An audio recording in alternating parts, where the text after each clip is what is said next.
it's my pleasure. I'm excited too. I worked on the show for the first 6 seasons, and you know, as the colorist, I came in contact with directors, DPs. I spoke occasionally with the producers, but the only time I FaceTime with them, especially back then, was at the beginning of every season. I used to fly up Oh, to really? Vancouver, yeah, because just to stay on top of dailies and sit in with the dailies colorist for the first few days of shoot, and go down to set or location to see, you know, what they were shooting, if they were doing anything new this season. Also, as an excuse for me to get the hell out of town and go hang. So I I can always took understand advantage. that. Yeah, I always took So advantage of that. this wasn't one of my questions, but you guys colored the dailies before you even cut the show? Like you were already coloring before? Like I thought that was fully like once the show was done and everything. No, you were coloring They daily. still do that. Dailies always get colored because after each day's shoot, even now when it's digital, not film, they send out copies of the dailies to all the executive producers and all the producers and the network every day to see, what's going down with the shooting. And, the truth of the matter is probably 95% of them don't even look at them. It's just a thing that happens, for the past 30, 40 years. Yeah. But it's also because if something does go down, if they have a permit for a location and they lost the card or the film got destroyed and they only have that location for the day, people will look at the footage and see if they could salvage it in editorial and visual effects, or Oh, do they need to reshoot or rewrite. So dailies are color corrected every day. Back in the day when it was film, at the end of the day or at the end of the day's shoot, whether it was a night shoot or a day shoot, the film would go to the lab right. and it would get developed, and it would come to a place like Level 3 or Encore, which was its sister Yep. company Yep. where I worked. And you have literal dailies colorists. That was a graveyard shift, and they throw the film up and put a look on it. Like they didn't go for final color. Right. That's what I did, but just to put some contrast and some balance to it to send off to the execs. Okay. So we'll jump into our questions, especially on a show like the X-Files, which was such a at the beginning, at least the first 5 years, was such a dark show. And then as it hit season 6, going to LA, it became such a light show. Now my first question really is your career spans many different iconic shows, a lot of dramas. I see, you've done more recent some comedy. Why was the X-Files so unique in your career? X-Files, the X-Files was my first gig. I was doing dailies color at the time, and Fox was a brand new network, and the pilot was being color corrected by somebody, and they wanted it really, really dark, and the colorist was struggling with going that dark. It went against his grain. He didn't think that it was a proper way to go. And just towards the end of the pilot, I think that there wasn't a lot of hope on the show because it was going in such a dark direction. And at that point, when it did get picked up, that colorist was too busy. They came to me and they said, "This would be a perfect opportunity for you to get into the seat as a final colorist." And I think it was almost, to be honest, it was because I couldn't be jaded. I didn't have the experience to push back on it. I was just happy to be in the seat. It's your dime. You tell me where to go, and I'm gonna go there. And so my first experience was with Chris, and Chris came in, and we set looks on the first episode, And, that was the discussion. He's like, this is where I want it to be. This is the mood of this show. And I believe we even went back and redid some scenes in the pilot. And from there, it kind of took off. So I got the feel for the mood. And then, over the first year or two, we started pushing, and I started pushing boundaries, and created a really high contrast show, which I don't think had been seen before, really crushy blacks and fairly desaturated in a lot of scenes, and just really thick negative is what they would call it. So I think we started, like a change in TV. A lot of shows went contrast here. Down the road, you look at shows like CSI and a lot of other shows that are really dark and high con, like they let the lights pop, but they're really thick in the mid ranges and crush the blacks. I don't want this to sound like ego based, but I really believe like we set the tone for that back in the day. So this was your first gig. Yeah. X-Files gets picked up. You Yeah. get a new assignment. Can you tell us what some of the challenges were while working on the show? Yeah, totally. We were talking about dailies. The dailies were being done in Vancouver.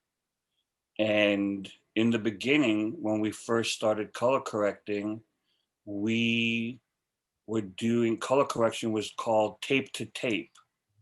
So essentially, what the dailies colorist did was my starting point. I never got to see the negative or see what was actually shot. And, at some times I was struggling to get where I needed continuity wise, to the point that I finally just pulled some negative to look at it against the dailies that I received. And they were two completely different things. Wow. And so that's why I flew up to Vancouver, was to sit with their dailies guy and say, this is where I need you to give this to me, which was basically just put some contrast into it. Don't get creative. Don't create a look. Just give me some contrast and let it rip. So that was the first thing. And it was the learning experience for me too, because again, my first show, and I was kind of learning on the run, on the fly. What are your favorite memories from working on the show? Really, more than anything, because, when you're doing a show, and I was doing a bunch of shows as well, it wasn't just X-Files. It's all a blur when you're working 80-hour, 100-hour weeks. And so it's not like I got to actually even watch the show. The only time I would watch the show was early in my career, to make sure that what I was doing in the Bay was represented on television, that it looked comparable to what we were creating in the Color Bay. So most of my favorite memories are of the people I worked with, with Paul Rabwin, who was the producer, and I also did Millennium. So Paul was the producer on Millennium and X-Files, and I was the colorist on both shows. And, Chris, obviously, and then Nutter is awesome. And John Bartley and I are still friends to this day. We talk every week. He was the original DP on the show. And I made a lot of long-term relationships, from that show. Is my best memories. And now when I see it on TV, I'm reminded, because I really never got to see so much of it, and in the Bay, it's a blur. It's my job to make it look as great as possible. And in the moment, like at the end of the day, when I'm done with color, I would sit down with Lori Jo Nemhauser, who was the co-producer, or Paul, and we would play it back, to see if there was anything we wanted to tweak before we released it. That was really the only time I got to sit down and enjoy it for the content and the creativeness that it was. That was the best thing. I think the best thing was that so much of it were one-off episodes, that each story was strong unto itself. It was just an amazing crew. I mean, think about it. All the writers, you know, and the producers, they're all ballers now. You know, that was just like, they are. That was just a moment in time where, you know, this group of people came together who all turned out to be great creative forces, you know, and they were all on the same show, many of them coming up, you know, early in their careers for the first time. It was kind of lightning in a bottle, I think. So you had mentioned that when you see the show on TV today, that has to feel great. Can you tell us what elements of the X-Files you think keep it relevant, why old fans keep watching, why it attracts new fans, why there was so much excitement around the reboot? What do you think it is about the X-Files? Well, I'd say, first of all, you know, the fan base grew at first incrementally because the first year wasn't a big hit. You know, it was kind of on the borderline of being picked up. And I think really, truly, and I don't know this for a fact, but, you know, again, Fox was a brand new network and didn't have a ton of content. So I think that might be a reason that X-Files got its second season. And then it was just really word of mouth. And I think anything that's word of mouth driven is fan base driven, you know? So there is that emotional connection to it. And so during the second season and on, it just grew exponentially. And I think that, you know, the reason that it's still so huge is because I think it's also generational. You know, the people who are watching at a younger age are parents, and I think that they've turned on generations, you know, the newer generations to it as well. I think that'll be the case for that show. Truly, it'll be something, you know, that will be passed on from generation to generation, and it's still relevant. It's not like a 70s show where the humor is so completely different and corny to today, where a new generation would be like not interested in it. You know, it was a dope show. It was gritty, it was funny, it was character driven, it was storyline driven, it was beautifully shot. I mean, it was represented visually, emotionally. You know, I think everything about it is a hook to keep fans in. One more question that we ask everybody that we've had the opportunity to speak with, and that is, what is your message for the X-Files fans? Wow, I wouldn't have even thought of that. I We're mean, brilliant like that. for me personally, it would be like, thank you. I think that it's very validating to everybody associated with the show. You know, that fans are as loyal as they are after all these years, you know, and I think that it is very family-esque. You know, I think that if you're a fan of the X-Files, there's an emotional connection to the show and to the characters. Like, I still follow Jillian. Anything that Jillian's on, I'm watching it. I think she's a phenom. Yeah. You know, and David, Californication, I was all over that. You know, and I mean, truly, I think that for the fans, you know, I could only say that there's a reason for them being fans. Everybody attached to that show and everything about the show is awesome.